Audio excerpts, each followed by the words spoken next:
इस वीडियो में दोस्तों हम लोग जानने की कोशिश करेंगे कि ये साइबर अटैक होते कैसे हैं और इसका कंटेक्स्ट क्या है। कंटेक्स्ट ये है, कुछ दिन पहले ही एक न्यूज आई थी जिसमें ऑस्ट्रेलिया के प्रधानमंत्री स्कॉट मॉरिसन जी ने बोला कि ऑस्ट्रेलिया के ऊपर एक बहुत बड़ा साइबर अटैक हुआ है, जिन्होंने उनके जो की इक्विपमेंट्स हैं उसको रोक दिया, डिस्ट्रीब्यूटेड डेनियल ऑफ सर्विस किया, फिशिंग हुई, बहुत सारी वेबसाइट्स को हैक करने की कोशिश की गई। ये सब ऑस्ट्रेलिया के अंदर हुआ और ऑस्ट्रेलिया के जो डिप्लोमैट्स हैं, ऑस्ट्रेलिया के जो हायर गवर्नमेंट के ऑफिशियल्स हैं, वो ये बोल रहे हैं कि ये साइबर अटैक एक ऐसी ऑर्गेनाइजेशन, एक ऐसी एंटिटी करा सकती है जिसके पास significant level of technological progress हो। गवर्नमेंट ऑफिशियल्स जो कि ऑस्ट्रेलिया में, उन्होंने सीधे सीधे ये नहीं बोला है कि ये अटैक चाइना ने कराया है, लेकिन ऑस्ट्रेलिया के अंदर ऐसे बहुत सी सिक्योरिटी एजेंसीज हैं और बहुत से साइबर एक्सपर्ट्स हैं जो ये बोल रहे हैं कि इस तरीके का अटैक केवल चाइना ही करा सकता है और चाइना ने ही ऑस्ट्रेलिया पे अटैक कराया है। इंडिया के कंटेक्स्ट में बात कैसे इंपॉर्टेंट हो जाती है, देखिए एक कंपनी आप देख सकते हैं यहाँ पे साइफर्मा नाम की।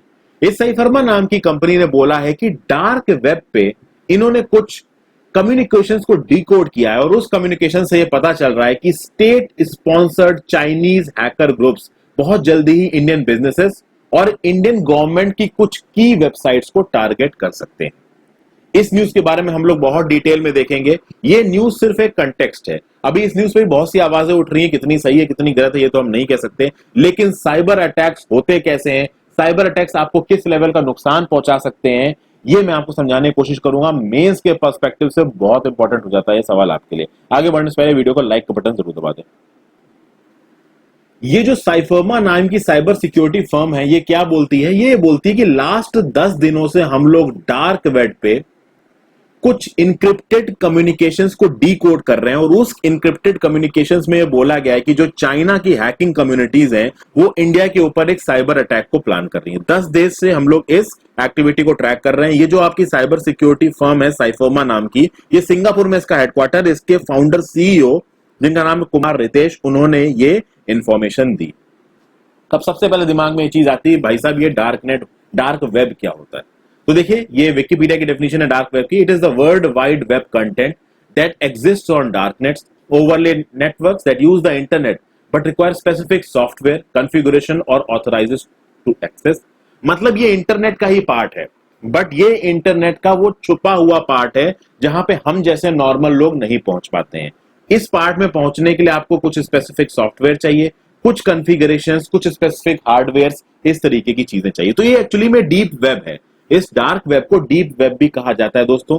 वर्ब, ये जो वेब के अलग अलग सर्च इंजन होते हैं, जैसे कि बिंग हो गया, जैसे कि आपका गूगल हो गया, याहू के सर्च इंजन हो गया, ये सर्च इंजन कभी भी इस डार्क वेब पे जो भी पेजेस हैं, जो भी लिंक्स हैं, उनको इंडेक्स नहीं कर पाते। कुल मिला के एक शब्द में आप ये समझ लीजिए, एक लाइन में समझ लीजिए, डार्क वेब इंटरनेट का वो हिस्सा है जहां पे सारी इलीगल एक्टिविटीज होती है। आपने एक सीरियल देखा होगा दोस्तों, अगर आपने देखा हो, नेटफ्लिक्स पे पड़ा है मनी हाइस्ट।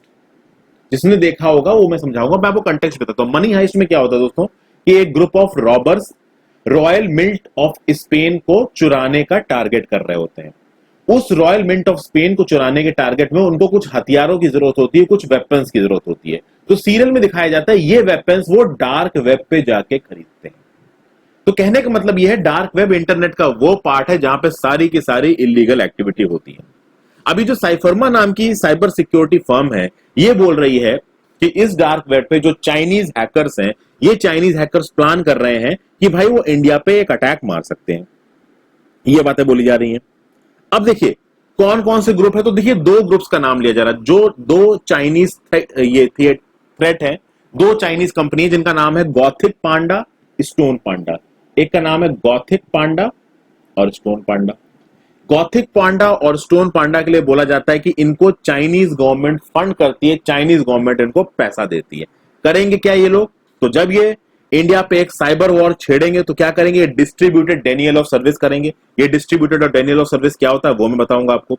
जो हमारी गवर्नमेंट की इंपॉर्टेंट वेबसाइट्स है, जैसे कि पीएमओ की वेबसाइट हो गई, जैसे कि मान लीजिए मनरेगा की वेबसाइट हो गई, मान लीजिए central board of direct taxes की वेबसाइट हो गई, इस तरीके की सेंसिटिव वेबसाइट्स को ये लोग हैक कर सकते हैं।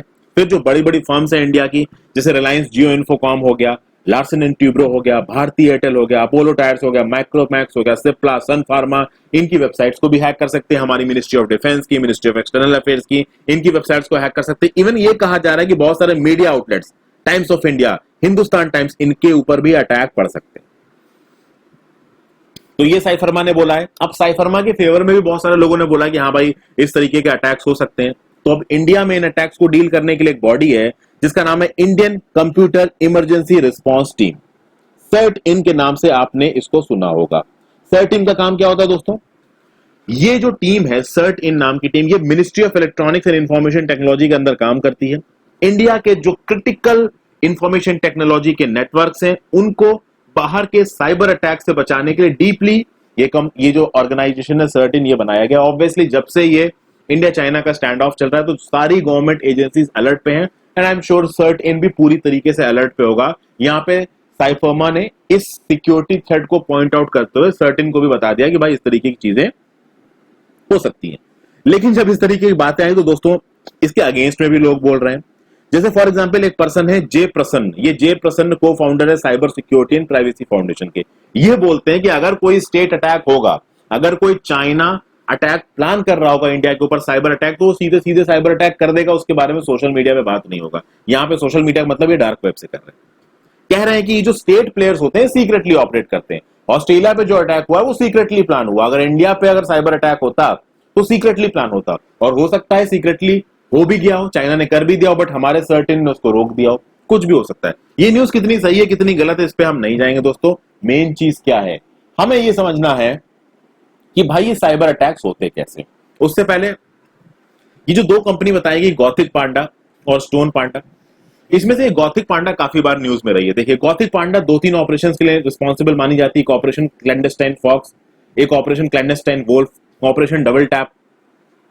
क्या हुआ था इस ऑपरेशन क्लैंडस्टाइन फॉक्स में? ऑपरेशन क्लैंडस्टाइन फॉक्स में जो इंटरनेट एक्सप्लोरर होता है, उस इंटरनेट एक्सप्लोरर में अगर उस इंटरनेट एक्सप्लोरर के थ्रू आपने एक मैलिशियस वेबसाइट खोल दी तो एक ऐसा बग आ जाएगा आपके कंप्यूटर में जो आपके कंप्यूटर को एक तरीके से कंट्रोल कर लेगा। कुछ ही ऐसा ऑपरेशन क्लैंडस्टाइन वोल्फ में भी हो रहा था। ऑपरेशन क्लैंडस्टाइन वोल्फ में ने अफेक्ट किया इंटरनेट एक्सप्लोरर को, मोजिल्ला फायरफॉक्स को, और साथ साथ एडोबी का जो फ्लैश फेयर आता है ना, इन सबको। उसी तरीके से ये जो स्टोन पांडा है ये हमेशा से इंटरनेशनल ट्रेड सीक्रेट्स को चुराने का काम करता है, सप्लाई चेन इंफॉर्मेशन को चुराता है कंट्रीज से, India, United states, Japan, Canada, Brazil. और अभी अभी देखिए यूएसए ने भी चाइना पे इल्जाम लगाया है कि जो चाइना के साइबर एक्सपर्ट्स हैं, जो साइबर थ्रेट्स हैं, चाइना की जो स्टेट स्पॉन्सर्ड साइबर कंपनियां हैं, यूएसए में जो कोरोना वायरस पे रिसर्च चल रही है, और जो रिसर्चर्स कोरोना वायरस पे काम कर रहे हैं, बहुत पोटेंशियली वो कोरोना वायरस की वैक्सीन को ढूंढ सकते हैं, उन रिसर्चर्स के ऊपर साइबर स्नूपिंग कर रहा है चाइना। ये इल्जाम यूएस ने भी लगाया है। पर अब अपने ओरिजिनल टॉपिक पे आते हैं कि ये साइबर अटैक होते कैसे। देखिए साइबर अटैक्स दो तरीके के होते हैं, एक होते हैं अनटारगेटेड साइबर अटैक्स, एक होते हैं targeted cyber attacks. Untargeted cyber attacks क्या होते हैं कि जो भी वल्नरेबिलिटीज मिल रही हैं आपको इंटरनेट में, जिसके भी कंप्यूटर्स या जिसके भी जो डिवाइसेस हैं वो सेफ नहीं है, उन पे आप अटैक मार दो। दूसरे होते हैं टारगेटेड साइबर अटैक्स। यहां पे एक टारगेटेड साइबर अटैक की बात चल रही है क्योंकि यहां पे बात हो रही है कि चाइना की स्टेट स्पॉन्सर्ड हैकिंग एजेंसीज ने ऑस्ट्रेलिया पे साइबर अटैक किया, इंडिया पे भी साइबर अटैक कर सकता है, तो उस केस में ये टारगेटेड साइबर अटैक होगा। अब ये देखिए, ये टारगेटेड साइबर अटैक कुछ फेजेस में होता है। वो फेजेस क्या है उसको भी हम देखें, और ये 3 तरीके से होता है दोस्तों। पहला होता है स्पीयर फिशिंग। क्या बोलते हैं इसको? Sending emails to targeted individuals that could contain an attachment with malicious software और a link that downloads malicious software. यानी कि टारगेटेड इंडिविजुअल्स को ये लोग मेल भेजेंगे, उस मेल को अगर वो टारगेट इंडिविजुअल खोल देता है या उसके अंदर जो अटैचमेंट है उसको डाउनलोड करता है, उस अटैचमेंट में एक मैलिशियस सॉफ्टवेयर होगा, एक ऐसा लिंक होगा जो एक मैलिशियस सॉफ्टवेयर को उस कंप्यूटर में इंस्टॉल कर देगा, और वो मैलिशियस सॉफ्टवेयर पूरे के पूरे कंप्यूटर को इन्फेक्ट कर देगा। दूसरा क्या है? दूसरा है एक बॉटनेट को डिप्लॉय करना। Botnet is very much capable of doing DDoS, यानी distributed denial of service attack. यहां देखिए दोस्तों, ये वो सर्वर है जहां से अटैक हो रहा है, जहां से साइबर अटैक हो रहा है, ठीक है। इस सर्वर के थ्रू बहुत सारे साइबर अटैक करने वाले हैंडलर्स बैठे हैं, और ये हैंडलर्स काफी टैलेंटेड होते हैं दोस्तों, बहुत तेज होते हैं, बहुत दिमाग वाले होते हैं। ये हैंडलर्स अलग अलग कंप्यूटर्स को टारगेट करेंगे अपने बॉटनेट्स के थ्रू। इन कंप्यूटर्स में अपने बॉटनेट को इंट्रोड्यूस करने की कोशिश करेंगे। इन कंप्यूटर्स में अगर वो बॉटनेट आ गया तो एक कहेंगे कि फर्स्ट पॉइंट ऑफ सक्सेस होगा। अब आप समझिए, अगर इस कंप्यूटर में बॉटनेट आ गया और ये कंप्यूटर उस पर्सन का है या उस स्टेट का है जिसको आप टारगेट कर रहे हो, तो उस स्टेट के सेंट्रल सर्वर से ये कंप्यूटर जुड़ा हुआ होगा। तो धीरे धीरे धीरे धीरे इन कंप्यूटरों से इस सर्वर का कंट्रोल पाने की कोशिश करेगा ये बॉटनेट। ओके दोस्तों, और आप समझ ही सकते हैं कि इस पूरे प्रोसेस को एग्जीक्यूट करने के लिए जो सेंट्रलाइज सर्वर है ये बहुत स्ट्रांग होना चाहिए, और इसके जो इंडिविजुअल हैंडलर्स हैं ये भी बहुत स्ट्रांग होने चाहिए। तो इस तरीके से बॉटनेट काम करता है। एक सेंट्रलाइज सर्वर्स के साथ बहुत सारे सर्वर हैंडलर जुड़े हुए हैं। ये हैंडलर काम कर रहे हैं अटैकर की तरफ से, ठीक है, जो कि साइबर वॉर कर रहा है, जो साइबर अटैक कर रहा है। ये हैंडलर फ्रॉम वन वे और द अदर, किस वे के थ्रू ये मैं अभी आपको थोड़ी देर में बताता हूं। तो वो अलग अलग वे से इन कंप्यूटर्स के अंदर अपने बॉटनेट्स को इंसर्ट करेगा, इस कोशिश के साथ ये बॉटनेट्स पकड़े ना जाए। बहुत सारे केसेस में ये बॉटनेट्स आइडेंटिफाई कर लेता है ये होस्ट कंप्यूटर, बहुत केसेस में आइडेंटिफाई नहीं कर पाता है। और धीरे धीरे अगर इस बॉटनेट को इस सेंट्रलाइज सर्वर का कंट्रोल मिल गया, क्योंकि ये कंप्यूटर आपका इंटरनेट के थ्रू सेंट्रलाइज सर्वर से जुड़ा हुआ है, तो इस केस में इस रिसीविंग होस्ट का जिसके ऊपर अटैक हो रहा है पूरा का पूरा सिस्टम कॉम्प्रोमाइज हो सकता है। और फिर हो सकता है distributed denial of service. Distributed denial of service में क्या होगा दोस्तों, मान लीजिए ट्रैफिक अलर्ट सिस्टम है। अब देखिए, ऑस्ट्रेलिया, यूएस, यूके जैसी कंट्रीज में ऑनलाइन ट्रैफिक अलर्ट सिस्टम चलता है। यहां की तरह नहीं, इंडिया की तरह नहीं कि भाई एक सिपाही खड़ा हुआ है और वो हाथ दिखा रहा है। हालांकि आज की डेट में भी आप देखोगे दोस्तों, अलग अलग हाईवेज पे जो आपके ट्रैफिक नेटवर्क्स हैं वो ट्रैफिक नेटवर्क्स एक हिसाब से चलते हैं। तो सेंट्रलाइज सर्वर से जुड़े हुए होते हैं ये ट्रैफिक नेटवर्क।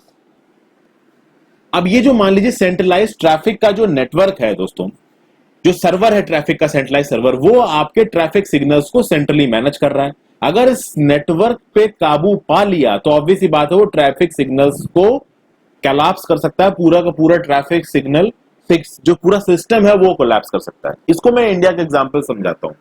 देखिए दोस्तों, central board of direct taxes की बात की जाए, इनकम टैक्स की बात की जाए, हर साल लोग इनकम टैक्स रिटर्न फाइल करते हैं। उन इनकम टैक्स रिटर्न में से जो आईटीओ होते हैं, इनकम टैक्स ऑफिसर्स होते हैं, जो इनकम टैक्स इंस्पेक्टर्स होते हैं, उनका काम होता है कि रैंडमली कुछ इनकम टैक्स रिटर्न्स को उठाना है और उनका असेसमेंट करना है। प्लस जो बड़े टैक्स पेयर होते हैं उनका असेसमेंट तो करती है सरकार। तो मान लीजिए सेंट्रल बोर्ड ऑफ डायरेक्ट जो टैक्सेस के जो सिस्टम का जो क्लाउड सर्वर है, उस क्लाउड सर्वर को अगर किसी चाइनीज स्टेट एजेंसीज ने हैक कर लिया तो वो यहाँ के लोगों का जो इनकम टैक्स का डाटा है वो तो निकाल ही सकता है, कहो असेसमेंट्स को ऑटोमेटिकली प्रोसेस कर दे, कहो पूरा का पूरा सिस्टम कोलैप्स कर दे, कहो पूरे के पूरे रिकॉर्ड्स उड़ा दे, तो भारत सरकार को पता ही ना चल पाए किसका कितना टैक्स था। तो इस तरीके की डिस्ट्रीब्यूटेड डेनियल ऑफ सर्विसेज हो सकते हैं। तीसरी चीज क्या हो सकती है, सबवर्टिंग द सप्लाई चेन। इसमें क्या होगा, अभी आपने दोस्तों होगा सर कि जो बड़ी बड़ी कंपनीज हैं, चाइना की हुआई नाम की सुन लीजिए। अब ये हुआई इक्विपमेंट्स बनाती है। यूएस ने हुआई पे इल्जाम लगाया कि हुआई चाइना में जो इक्विपमेंट्स डिजाइन हुए हैं उन इक्विपमेंट्स में कुछ, उन चिप्स में कुछ ऐसे स्लॉट्स हैं जहां पे स्नूपिंग इक्विपमेंट्स को लगाया जा सकता है। तो भाई यूके ने उस हुआई डिजाइन चिप्स को बैन कर दिया, यूएसए ने हुआई डिजाइन चिप्स को बैन कर दिया।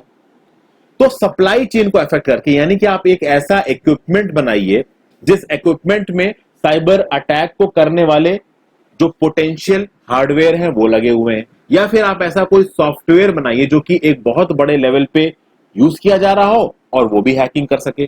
तो आपको क्या पता है कि इंडिया में हो सकता है टिकटॉक आपका डाटा चुरा रहा हो सकता है हेलो ऐप आपका डाटा चुरा रहा हो सकता है जो आपका शेयर इट ऐप है वो आपका डाटा चुरा रहा हो, फिर ट्रू कॉलर ऐप तो डाटा चुरा ही रहा है, सारे नंबर्स उसने सेव कर ही रखे हैं। तो इस तरीके के जो चाइनीज ऐप्स हैं, जो सॉफ्टवेयर हैं, वो सीधे सीधे डाटा चुरा रहे हैं इंडियन यूजर्स का। तो कल की डेट में उस डाटा का इस्तेमाल करके कुछ ना कुछ गलत कर सकते हैं। तो हो सकता है कि भाई शेयर इट में या फिर ट्रू कॉलर की पेड सर्विस लेने के लिए आपने क्रेडिट कार्ड डिटेल्स डाल दी हो और कल को आपकी क्रेडिट कार्ड डिटेल्स कॉम्प्रोमाइज हो जाए, आपके क्रेडिट कार्ड से सारे पैसे गायब हो जाए। ठीक है, तो इस तरीके की बहुत सी चीजें हो सकती है साइबर अटैक में। अब हम ये देखेंगे कि साइबर अटैक एक्चुअली में होते कैसे हैं, ये समझना बहुत जरूरी है दोस्तों। इसके लिए आपको 4 फेजेस को समझना पड़ेगा। एक फेज है आपका सर्वे, दूसरा फेज है आपका डिलीवरी, तीसरा फेज है आपका ब्रीच और चौथा फेज है आपका इफेक्ट। 4 फेजेस में ये साइबर अटैक होता है। पहले फेज में सर्वे किया जाता है। सर्वे में क्या होगा कि देखिए, सर्वे में पहले तो जो टारगेट है उसकी सारी कैपेबिलिटीज को देखा जाएगा। सारी कैपेबिलिटीज को देखने के बाद उसमें टेक्निकल फॉल्ट ढूंढने की कोशिश की जाएगी। उसमें कोई फिजिकल वल्नरेबिलिटी, उसके हार्डवेयर में कोई कमी हो, पुराना हो, अपडेटेड ना हो, ये देखने की कोशिश की जाएगी। कोई प्रोसीजरल गलती हो, देखने की कोशिश की जाएगी। आज की डेट में देखिए, फेसबुक, लिंक्डइन, ये ओपन सोर्स इंफॉर्मेशन पोर्टल्स हैं दोस्तों। देखिए फेसबुक कितनी ज्यादा इंफॉर्मेशन को मेंटेन करता है, आप हिसाब नहीं लगा सकते। और इनका जो इंफॉर्मेशन नेटवर्क है ना दोस्तों, ओपन सोर्स है। यानी कि फेसबुक की जो पूरी एल्गोरिदम है वो ओपन सोर्स है, यानी उसका कोडिंग है वो कोडिंग ओपन डोमेन में है। और फेसबुक अक्सर कर बड़े बड़े जो सॉफ्टवेयर डेवलपर्स होते हैं उनसे बोलता है कि हमारे ओपन सोर्स कोडिंग में कोई गलती पॉइंट आउट करो, हम तुमको इतने पैसे देंगे, इतने पैसे देंगे। और जब गलती पॉइंट आउट होती है तो फेसबुक दिल खोल के 1-1, 2-2 करोड़ रुपए बांटता है। तो पूरा सिस्टम ओपन सोर्स है। तो ओपन सोर्स होने से क्या हुआ कि जो लिंक्डइन, फेसबुक जैसे सिस्टम्स कैसे ऑपरेट करते हैं, ये बड़े बड़े सॉफ्टवेयर डेवलपर्स को पता चल जाते हैं। और ये ऐसे कई सॉफ्टवेयर, हजारों की तादाद में सॉफ्टवेयर डेवलपर्स को चाइना ने बैठा रखा है। ये सॉफ्टवेयर डेवलपर्स क्या करते हैं कि इस ओपन सोर्स इंफॉर्मेशन का प्रयोग करके, डोमेन नेम मैनेजमेंट सिस्टम्स का प्रयोग करके, सोशल मीडिया का प्रयोग करके एक पर्टिकुलर ऑर्गेनाइजेशन की क्या प्रेफरेंसेस है, वो पर्टिकुलर ऑर्गेनाइजेशन किस आईपी एड्रेस से ऑपरेट कर रहा है, उस पर्टिकुलर ऑर्गेनाइजेशन के जो कंप्यूटर्स हैं उनका क्या कॉन्फ़िगरेशन है, कौन सी रैम इस्तेमाल कर सकते हैं, कौन सा हार्डवेयर इस्तेमाल करते हैं। फिर एक particular organisation, ministry of external affairs में इंडिया में कौन करता है, मिनिस्ट्री ऑफ डिफेंस में कौन काम करता है। कई बार ऐसे होता है दोस्तों कि आपने देखा होगा असिस्टेंट सेक्रेटरीट सर्विसेज में एसएससी से कोई सेलेक्ट हो गया, वो बोला मैं तो मिनिस्ट्री ऑफ होम अफेयर्स में काम कर रहा हूं। तो ऑब्वियस बात, अगर वो मिनिस्ट्री ऑफ होम अफेयर्स की सेक्रेटेरिएट में काम हो रहा है तो उसके पास कुछ कुछ फाइल्स की इंफॉर्मेशन होगी, कुछ ऐसे सेंसिटिव लॉग इन पासवर्ड्स होंगे जो कि सिर्फ उसके पास होने चाहिए। तो अगर उसने इस इंफॉर्मेशन को शेयर कर दिया अपने फेसबुक प्रोफाइल की, वो इस पोस्ट पे है, तो हो सकता है कि एक चाइनीज हैकर उसे एक पर्टिकुलर पर्सन को टारगेट कर ले और उस पर्टिकुलर पर्सन को पता भी नहीं चलेगा कि वो किसी टारगेट का हिस्सा है। सीधे सीधे उसकी पर्सनल इंफॉर्मेशन को चुराने की कोशिश की जाएगी। कभी कभी क्या होता है कि अगर आपके नेटवर्क में कोई खराबी आ गई तो आप अपने नेटवर्क की खराबी को सॉल्व करने के लिए किसी एरर को किसी एक टेक्नोलॉजी की वेबसाइट पे पोस्ट करते हो, वहां से भी सेंसिटिव इंफॉर्मेशन लीक हो जाती है। तो सर्वे में यह पता किया जाता है कि जिस पे हम टारगेट करना चाहते हैं उसकी कमियां कहां हैं और कहां पे उन कमियों को एक्सप्लॉइट किया जा सकता है। फिर डिलीवरी स्टेज आता है। एक बार जब आपने आइडेंटिफाई कर लिया कि इस ऑर्गेनाइजेशन में कमी कहां है, उसके बाद उस पर अटैक की प्लानिंग बनती है। यह डिसाइड किया जाता है कि कैसे इसके ऊपर अटैक किया जाएगा। तो हो सकता है वो ऑर्गेनाइजेशन कोई ऑनलाइन सर्विस प्रोवाइड कर रहा है, उसके थ्रू उस पर अटैक करेंगे, या फिर एक काम करते हैं कि उस ऑर्गेनाइजेशन के सर्वर पे किसी तरीके से एक मैलिशियस सॉफ्टवेयर को या एक मैलिशियस वेबसाइट को ओपन करवाने की कोशिश करते हैं जिससे हमारा वायरस उनके सॉफ्टवेयर में रिलीज हो जाए। या फिर एक काम करते हैं, ट्रेड फेयर में उस ऑर्गेनाइजेशन के किसी एक इन्फ्लुएंशियल बंदे को हम फ्री में एक यूएसबी स्टिक बेच देते हैं, और वो यूएसबी स्टिक जब जाके अपने ऑफिस के कंप्यूटर में लगाएगा तो उसका ऑफिस का कंप्यूटर इन्फेक्ट हो जाएगा। तो इस तरीके के बहुत से तरीके होते हैं, और अगर इस तरीके में दोस्तों ये लोग सक्सेसफुल हो गए तो डिस्ट्रीब्यूटेड डेनियल ऑफ सर्विसेज बहुत तगड़े से हो सकते हैं। Distributed denial of services effects में आता है। उसके बाद होना होगा ब्रीच। तो पहले आपने सर्वे किया, गलती ढूंढी, उस गलती को ढूंढ के आपने अपनी गंदगी को, अपने वायरस को उस टारगेट के सिस्टम में इंजेक्ट करने की कोशिश की। अगर तो वो वायरस काम हो गया, आपका सिस्टम ब्रीच हो गया, तो भाई आपके सिस्टम में, उस ऑर्गेनाइजेशन के सिस्टम में जिसके ऊपर टारगेट किया गया है, उसके जो सेंसिटिव ऑनलाइन अकाउंट्स हैं ये इनके कंट्रोल में चले जाएंगे। तो मान लीजिए चाइना ने इंडिया के ऊपर कोई साइबर अटैक कर दिया, हो सकता है चाहे इंडिया के कुछ सेंसिटिव डॉक्यूमेंट्स उनके हाथ में पड़ जाएं, कुछ ऑनलाइन अकाउंट्स इनके हाथ में पड़ जाएं। खास बात होता है दोस्तों कि जो ब्रीच होता है ना, ये काफी सीक्रेटिव होता है। कई बार ऐसा होता है कि साइबर अटैक्स में ब्रीच हो जाता है और जिस पे अटैक हुआ है उसको पता ही नहीं चलता है कि उस पे अटैक हुआ है। क्योंकि देखिए, अगर उसको ये मालूम पड़ गया कि ये ब्रीच हुई है तो वो ब्रीच को सॉल्व कर देगा, रिजॉल्व कर देगा, रोक देगा उस ब्रीच को रोक देगा, तो अटैकर की सारी मेहनत बेकार हो जाएगी। इसलिए अटैकर की स्किल यहाँ पे क्या होती है कि कैसे भी करके जिसके ऊपर टारगेट हुआ है उसको पता ही मत चलने दो कि उसके ऊपर ब्रीच हुआ है। और फाइनली आता है इफेक्ट, और इफेक्ट के अंदर तो आप बहुत कुछ कर सकते हो दोस्तों। इफेक्ट के अंदर तो आप सारी की सारी सेंसिटिव इंफॉर्मेशन को चुरा सकते हो, उनके सिस्टम में कुछ चेंजेस कर सकते हो, किसी के बैंक अकाउंट्स अगर आपने इलीगली हैक कर लिए तो पूरा का पूरा पैसा निकाल सकते हो, क्रेडिट कार्ड से कितना फ्रॉड हो जाता है सालों में, ये सब इसके इफेक्ट्स में आता है। एक स्टेट अगर साइबर वॉर करेगा तो वो क्या करेगा, DDoS, distributed denial of services. अब देखिए, इंडिया में दोस्तों कहा जाता है, बहुत सारे लोग बोलते हैं कि एक लिमिट से ज्यादा साइबर अटैक का इफेक्ट नहीं हो सकता। क्योंकि हमारे यहाँ पे इतनी इंफॉर्मेशन टेक्नोलॉजी पेनिट्रेट ही नहीं करी है। अभी इंफॉर्मेशन टेक्नोलॉजी पेनिट्रेट हो रही है। सेंट्रल गवर्नमेंट बहुत सारा ई गवर्नेंस की इनिशिएटिव ले रही है, तो आप देखोगे कि जो सेंट्रल गवर्नमेंट की जो डिपार्टमेंट है वहां पे काम को ऑनलाइन किया जा रहा है। अभी आज की डेट में एक ई सर्विस नाम का नेटवर्क खोला जा रहा है, हर सेंट्रल गवर्नमेंट के एम्प्लॉय को एक ई सर्विस का लॉगिन पोर्टल दिया जा रहा है, जिसके थ्रू वो जाके फाइलों को ऑनलाइन कर सकता है। लेकिन अभी भी देखोगे कि जितनी भी स्टेट की सरकारें हैं वहां पे ऐसा ऑनलाइन जैसा कोई काम नहीं हो, जबकि ऑस्ट्रेलिया, यूके, यूएसए जैसी कंट्रीज में देखिए वहां पे हर चीज ऑनलाइन हो चुकी है। तो अगर एक साइबर वॉर यूएस, यूके या ऑस्ट्रेलिया जैसी कंट्री पे होता है और वहां के सिस्टम को ये लोग ब्रीच कर जाते हैं, तो उसको वो ज्यादा नुकसान पहुंचा सकते हैं कंपेयर टू इंडिया, क्योंकि अभी भी इंडिया में बहुत सा काम मैनुअली होता है, ऑनलाइन काम हो रहा है। तो इंडिया पे अगर फुल फ्लेज साइबर वॉर हो गया तो उसके इफेक्ट्स होंगे, बट उतने खतरनाक नहीं होंगे जितने की दूसरी उन कंट्रीज में हो सकते हैं जहां पे बहुत ज्यादा डिपेंडेंस है आईटी टेक्नोलॉजीज पे। तो ये है पूरा एनालिसिस इस टॉपिक का। दोस्तों आई होप आपको ये वीडियो पसंद आई हो तो शेयर जरूर कर दीजिएगा। मैंने बहुत कोशिश की कि इस वीडियो को छोटा करूं, पर इसमें इतना कंटेंट था कि ये बड़ी हो ही गई। Thank you for watching friends, have a great day.